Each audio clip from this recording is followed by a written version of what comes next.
Hey, what's up guys, it's your girl Van here. Before I go crazy, I'm going to tell you some information about potlatches. A potlatch is a gift-giving feast practiced by indigenous peoples of the Pacific Northwest coast of Canada and the United States.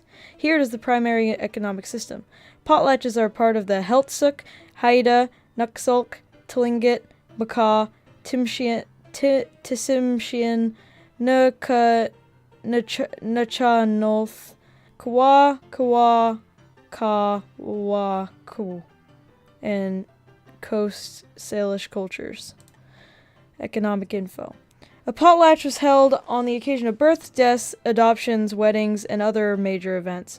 Typically, the potlatch was practiced more in the winter seasons, as historically the warmer months were for procuring wealth for the family, clan, or village, then coming home and sharing that with neighbors and friends. This is who hosted potlatches and what they did at potlatches.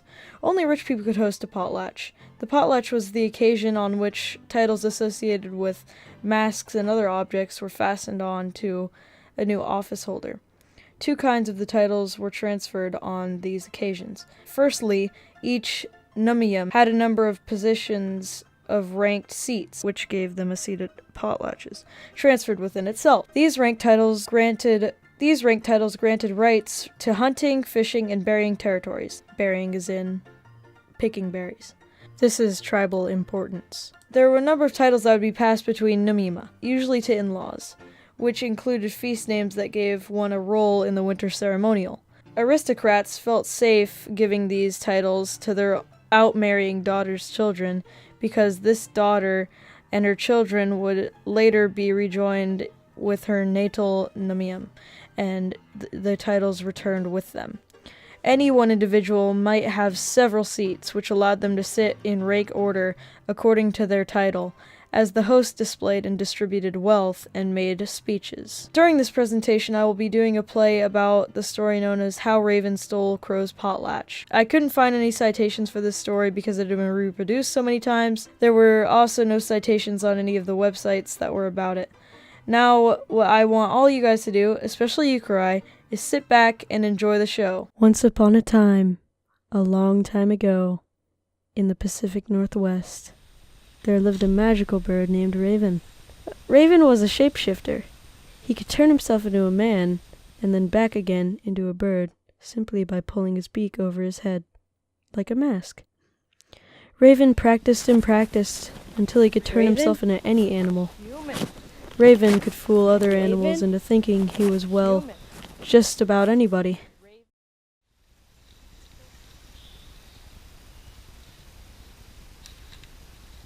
Wow, you look like just about anybody. Thanks, man.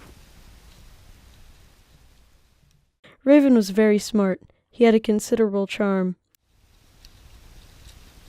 Wow, Raven, you're so smart and charming too. He was also a thief and a liar. Hey Bear, look over there.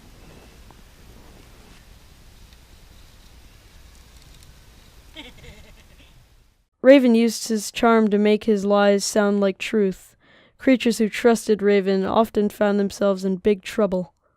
But Raven did not care. Raven was as selfish as he was clever. One day, Raven looked up at the sky. Winter's coming, He said, in a surprised sort of way. the snows will fall soon. I bet Squirrel has piled up lots of food by now.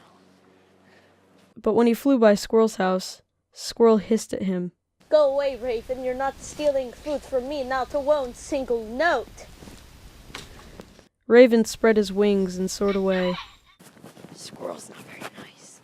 I'll go over and check if Bear has any food. He thought. But when Raven arrived at Bear's cave, Bear was sound asleep for the winter. Bear.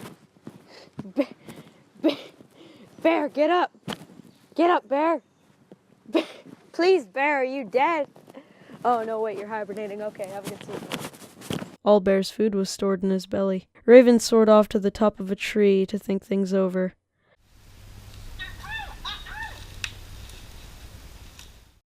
An idea took shape in his devious mind. Grinning broadly, Raven soared off in search of Crow. Crow was Raven's cousin. Raven called out when he spotted him.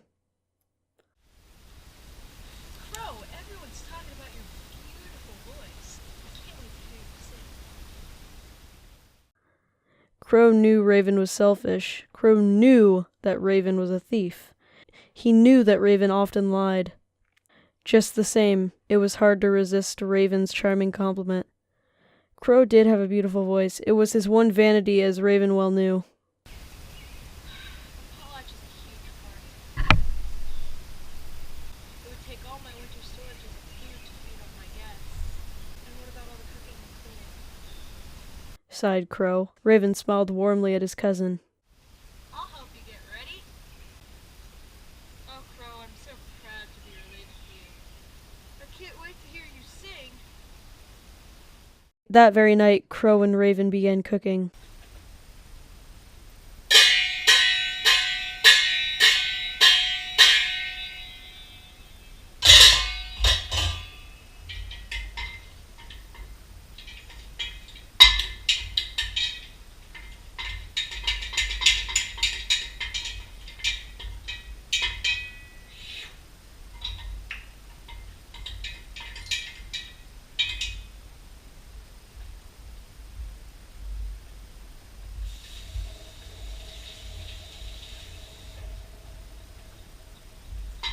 The next day, while Crow cooked and cleaned and practiced his singing, Raven flew all over the forest, inviting everyone to his potlatch. Come to my potlatch. Come to my potlatch. Come to my potlatch. Come to my potlatch. Come to my potlatch. Raven told all the animals in the forest. Crow worked and worked, cooking and cleaning, while Raven flew all over the forest, inviting everyone he saw.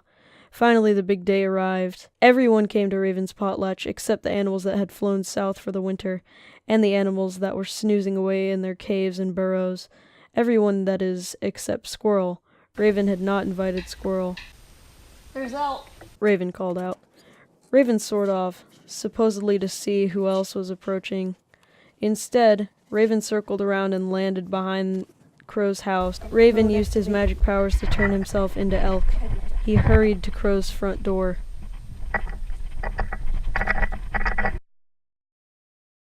Thanks for inviting me, Crow, replied Raven, who was pretending to be Elk. Raven the Elk lowered his head and entered Crow's house. Raven flew out the back door, and changing himself into Rabbit, he hopped around to the front of Crow's house. I'm Rabbit.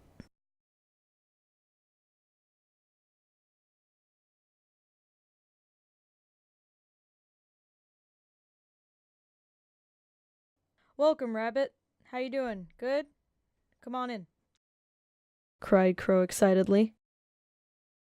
Said Raven, who was pretending to be Rabbit. And so it went. Crow stood by his front door welcoming what he thought were all the animals in the forest, but really each and every animal was only Raven in disguise. Thank you for inviting me, Crow. I can't wait to hear you sing.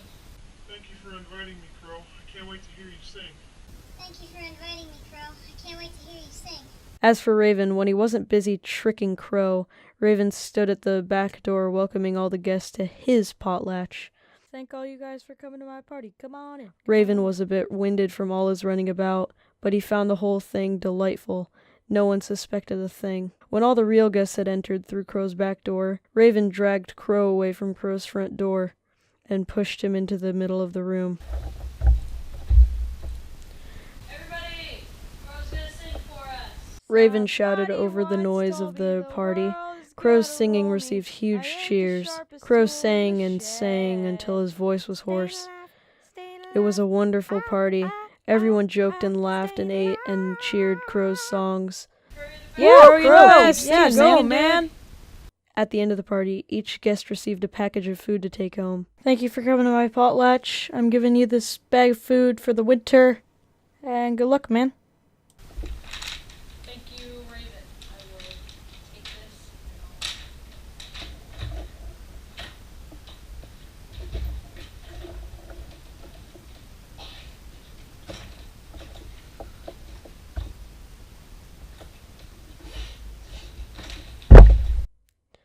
Each guest thanked Raven. He tried to tell his guests that this was his potlatch, but Crow's voice was gone.